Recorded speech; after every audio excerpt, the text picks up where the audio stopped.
Assalamualaikum warahmatullahi wabarakatuh. Selamat pagi semuanya. Selamat datang di presentasi kali ini. Bersama saya, Sepia Humaira, sebagai moderator pada presentasi di hari ini. Untuk itu, pertama-tama, marilah kita panjatkan terlebih dahulu puji dan syukur kita terhadap kehadiran Allah Subhanahu wa Ta'ala yang telah memberikan anugerah beserta rahmatnya, sehingga kami dapat dikumpulkan pada eh, ruang diskusi kali ini. Kepada yang terhormat Dr. Muhammad Andriana Ghaffar MMPD sebagai dosen mata kuliah kali ini, dan juga kepada seluruh teman-teman yang saya cintai dan ikut berpartisipasi dalam presentasi ini. Semoga kita semua selalu diberikan kesehatan dan presentasi kali ini dapat berjalan dengan lancar hingga selesai. Amin ya rabbal alamin. Kami dari kelompok 2 akan mempresentasikan materi mengenai translating and interpreting article, di mana artikel yang kami analisis itu berjudul Incorporating Multicultural Literature in EFL Classroom.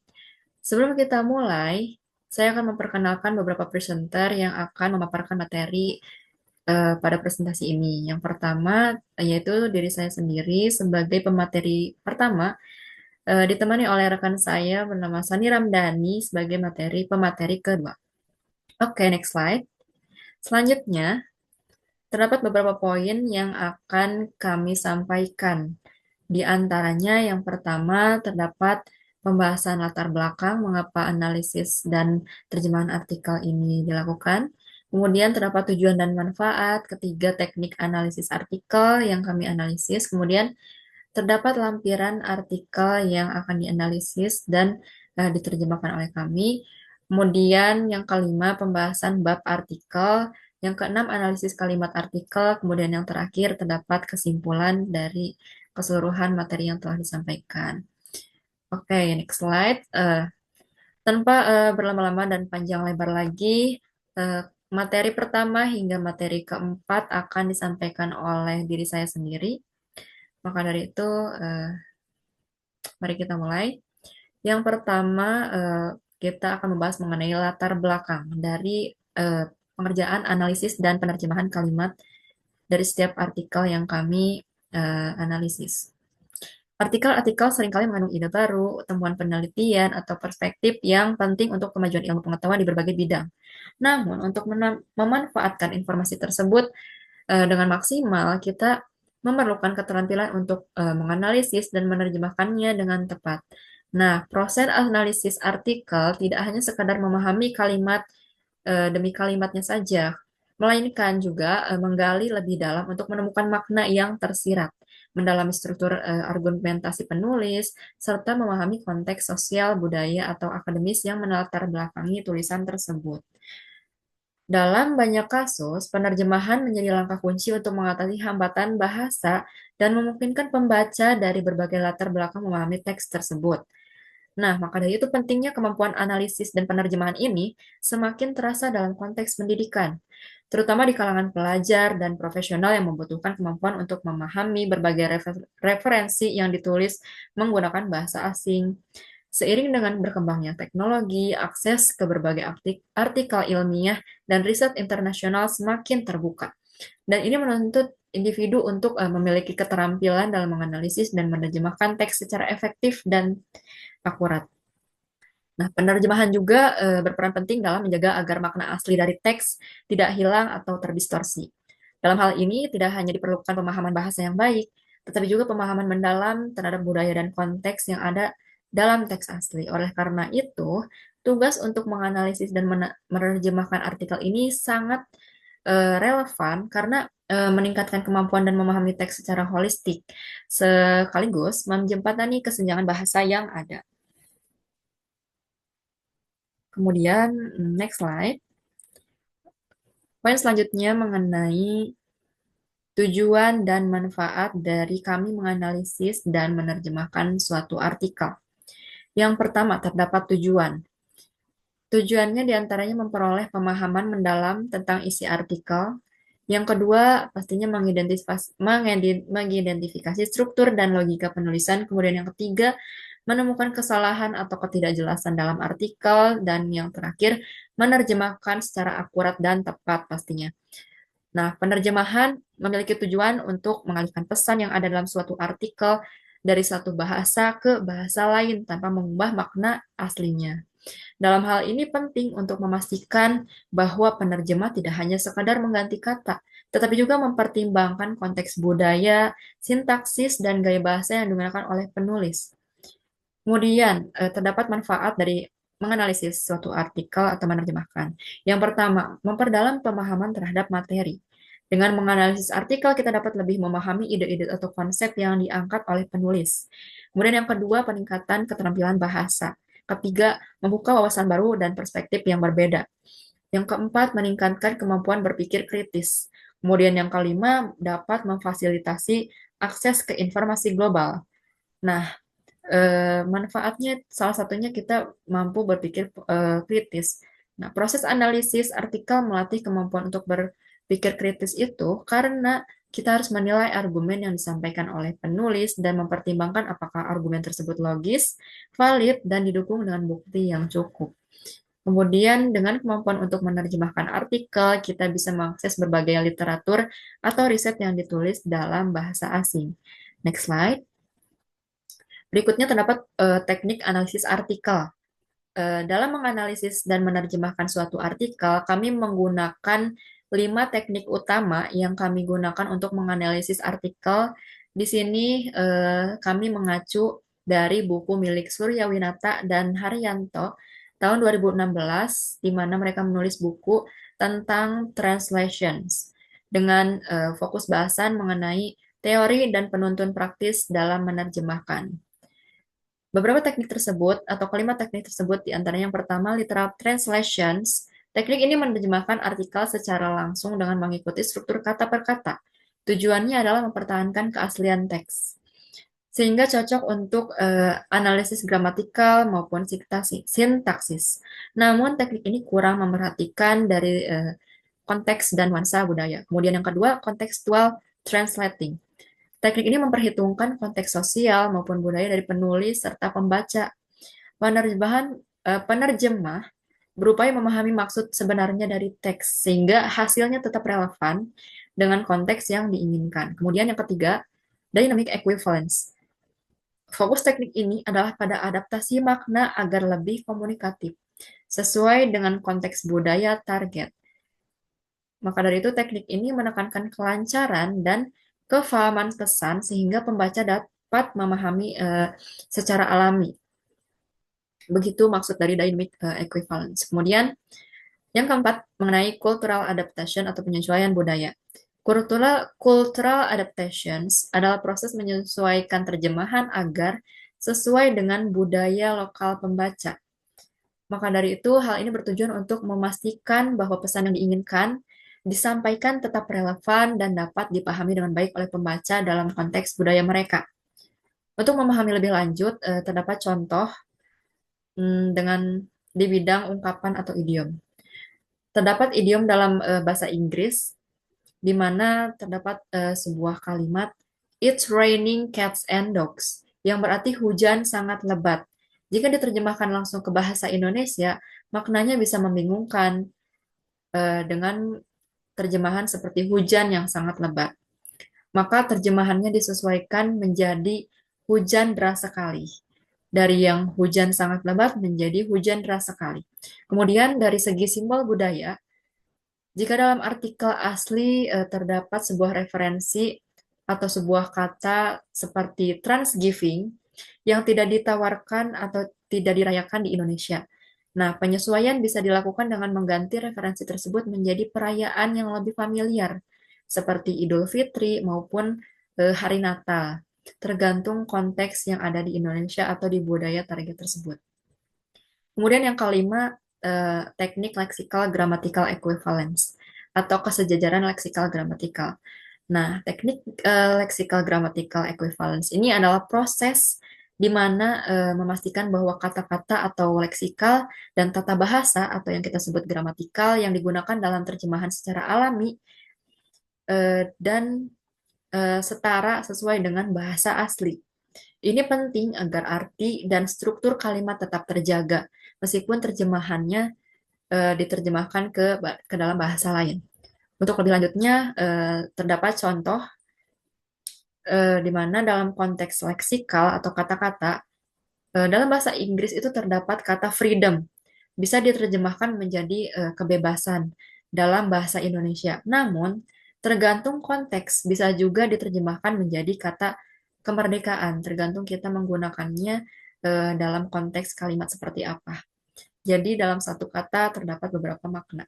Kemudian dari konteks gramatikal atau tata bahasa, kalimat bahasa Inggris seperti she is reading a book diterjemahkan menjadi dia sedang membaca buku. Nah, kata sedang dalam kalimat tersebut digunakan untuk menunjukkan proses yang berlangsung untuk menyesuaikan dengan tata bahasa yang ada di Indonesia. Kemudian next slide. Seperti itu teknik analisis yang kami gunakan. Kemudian di sini terdapat lampiran artikel yang kami analisis. Kami memilih artikel dengan berjudul Incorporating Multicultural Literature in EFL Classroom, di mana jurnal ini diterbitkan oleh Indonesian Journal of English Language Teaching and Applied Linguistics atau INJLTO, yang ditulis oleh Vidya Mandarani dan Ahmad Munir.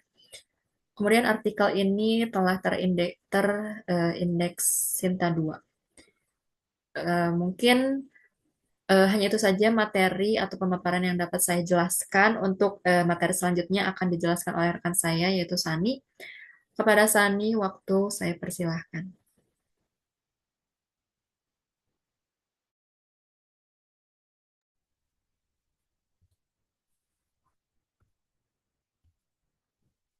Baik, terima kasih moderator. Sebelumnya, apakah saya ingin bertanya, suara saya terdengar jelas? Oke, baik. Saya akan membahas atau mengulas secara ringkas mengenai artikel yang kita analisis dari bab per bab.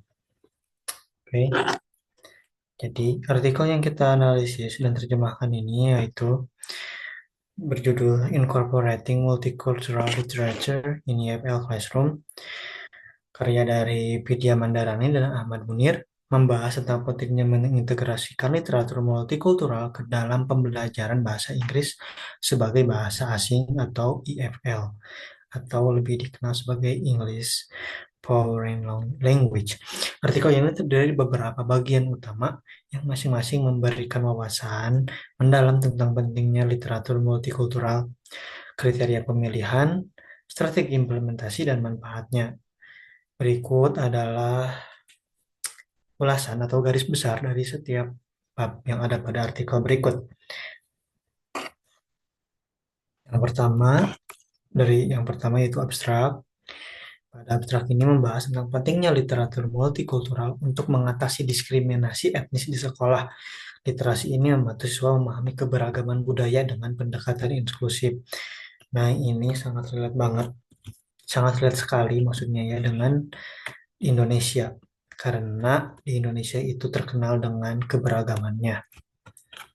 Jadi ini cocok relate dengan pendidikan, dengan budaya yang ada di Indonesia. Oke. Lalu yang selanjutnya yaitu pendahuluan. Pada artikel ini menggarisbawahi bahwa pendidikan multikultural sering dianggap terlalu bias terhadap perspektif Amerika. Di Indonesia, sebagai negara yang dikenal kaya akan keberagaman, integrasi nilai-nilai multikultural dalam pendidikan menjadi penting untuk mempersiapkan siswa menghadapi dunia global. Selanjutnya yaitu literatur multikultural atau multicultural literature. Bagian ini menjelaskan bahwa literatur multikultural bukan hanya media untuk menikmati cerita, tetapi juga alat untuk mempromosikan ideologi. Literatur ini mencakup berbagai perspektif dari kelompok etnis yang beragam dan berfungsi untuk memperkuat latar belakang budaya. Penulis menyoroti bahwa kurangnya literatur multikultural di kelas dapat memperburuk masalah sosial seperti rasisme. Oleh karena itu, integrasi literatur ini dalam kurikulum sangat dianggap penting sebagai langkah awal untuk mengakui keberagaman dan menciptakan keadilan pendidikan khususnya yang ada di Indonesia. Yaitu selanjutnya yaitu selection dan evaluation. Di sini digarisbawahi bahwa pada artikel ini merekomendasikan beberapa kriteria pemilihan literatur yang yang berkualitas tinggi, yaitu salah satunya itu pemilihan buku. Pemilihan buku di sini tidak sembarangan, tetapi harus buku dari penerbit yang ternama yang sudah pasti berkualitas tinggi. Seperti akurasi budaya, representasi autentik, dan tema universal. Yang selanjutnya ada implementation. Di sini menyajikan berbagai strategi untuk mengintegrasikan literatur multikultural ke dalam pengajaran kepada pembelajaran.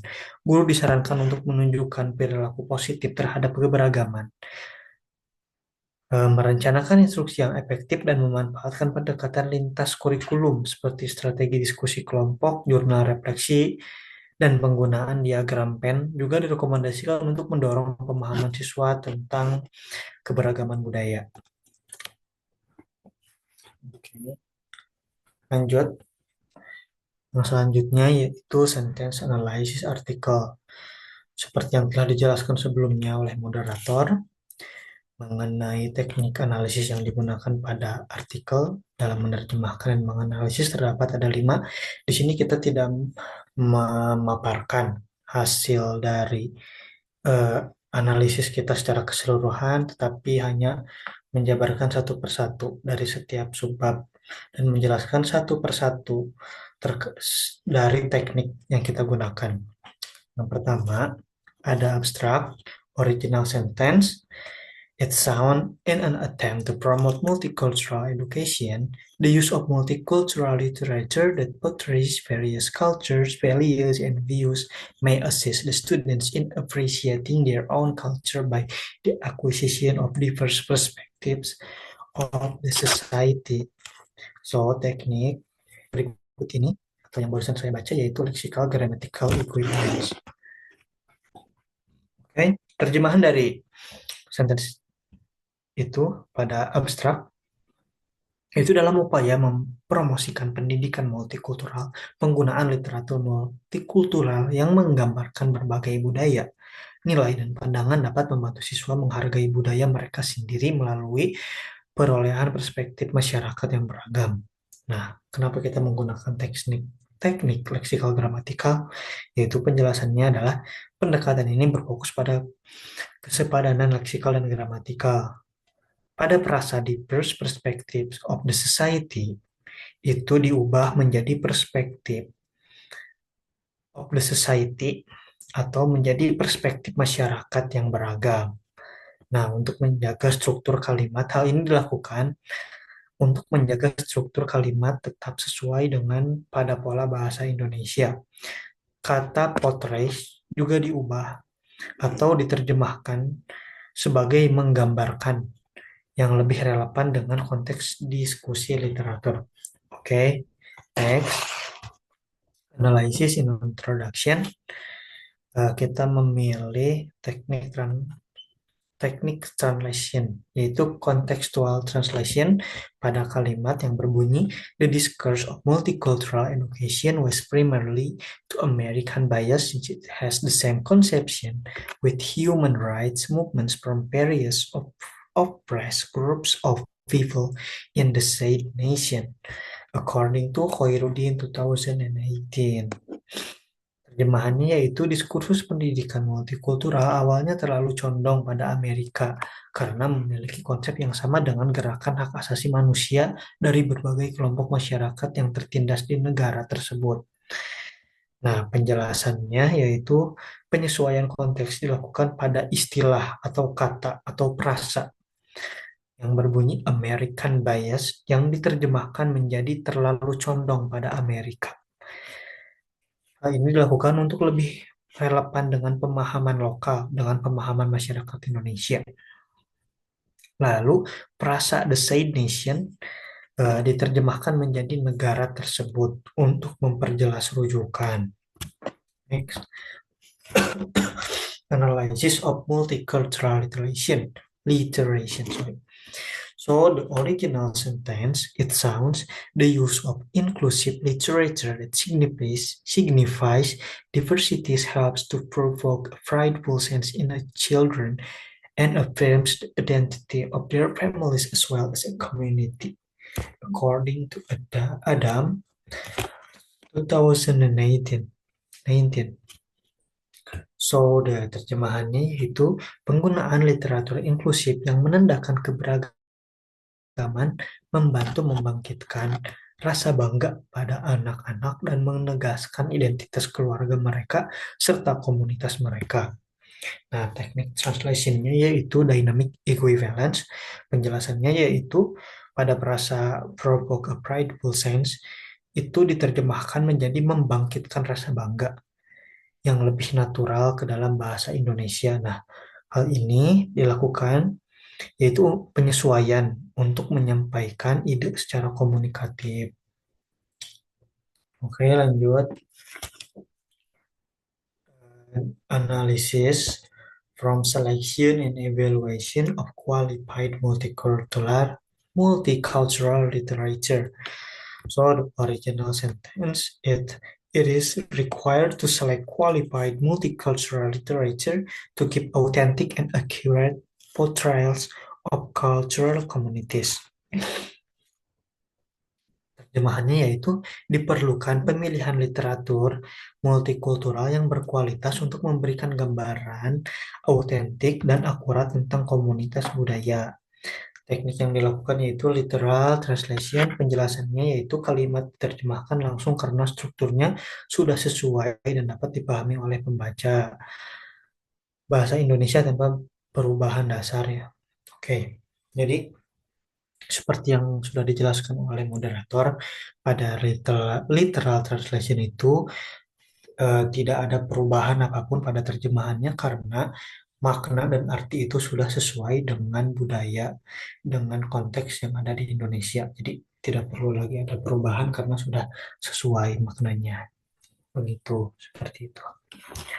Oke, nah selanjutnya yaitu analisis dari implementation of multicultural literature in the classroom atau analisis dari implementasi multikultural literatur yang ada di classroom. Original sentence-nya yaitu the role a teacher takes during literature discussion, encourage students to talk, share personal connection, and reflects on their lives. Teknik yang dilakukan pada uh, kalimat ini yaitu contextual translation.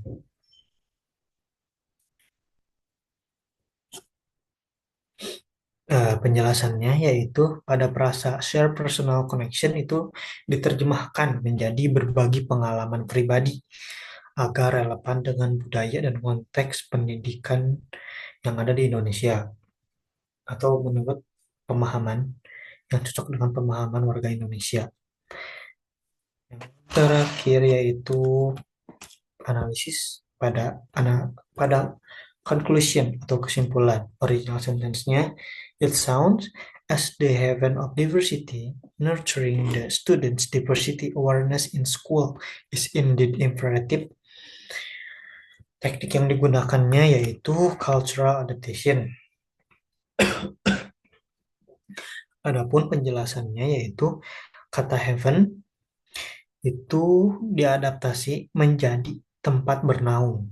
Jadi makna yang diartikan ke dalam bahasa Indonesia dari uh, kosakata atau vocabulary dari heaven, dari kata heaven itu berarti menjadi tempat bernaung untuk memberikan makna yang lebih relevan secara budaya dan idiomatis. Mungkin analisis konklusi ini jadi bahasan terakhir yang saya paparkan di sini. Terima kasih kepada moderator. Back to moderator. Oke, thank you kepada Sani atas penjelasannya yang sangat detail mengenai analisis artikel yang telah disampaikan dengan jelas. Oke, karena beberapa materi telah dipaparkan dengan baik dan cukup jelas, selanjutnya saya akan membacakan kesimpulan dari materi ini. Nah, kesimpulannya yaitu proses translating dan analisis kalimat terhadap artikel ini yang pastinya memberikan pengalaman mendalam dalam memahami maupun menerjemahkan teks akademik yang kompleks. Melalui teknik seperti literal translation, contextual translation, dynamic equivalence, cultural adaptation, and lexical grammatical eh, yang telah dijelaskan oleh beberapa presenter tadi, maka setiap kalimat di sini dianalisis untuk memastikan bahwa makna, konteks, dan esensi budaya dari teks asli tersampaikan dengan akurat dalam bahasa Indonesia. Artikel ini menunjukkan bahwa literatur multikultural tidak hanya membantu siswa menghargai budaya mereka sendiri, tapi juga memperluas wawasan mereka terhadap keberagaman budaya global. Hal ini relevan dalam proses penerjemahan, di mana pemahaman terhadap konteks sosial dan budaya menjadi kunci utama agar makna tersampaikan dengan tepat. Baik, mungkin Alhamdulillah, akhirnya kita sampai pada akhir presentasi kali ini. Terima kasih kepada presenter yang sudah menjelaskan materi kali ini eh, atas presentasinya yang telah dipaparkan dengan jelas. Semoga dapat dipahami dan juga semoga dapat bermanfaat untuk yang mendengarkan. Juga terima kasih kepada partisipasi yang telah memperhatikan kami dari awal hingga akhir. Dan tidak lupa juga kepada Dr. Muhammad Andriana Gofar MPD yang telah membimbing kami. Kami mohon maaf apabila terdapat beberapa kesalahan mungkin dalam presentasi tadi. Jika teman-teman ada pertanyaan, boleh teman-teman tanyakan di kolom komentar atau laman diskusi Litera Uninus pastinya. Terima kasih atas perhatiannya. Mungkin cukup sekian presentasi dari kami. Wassalamualaikum warahmatullahi wabarakatuh.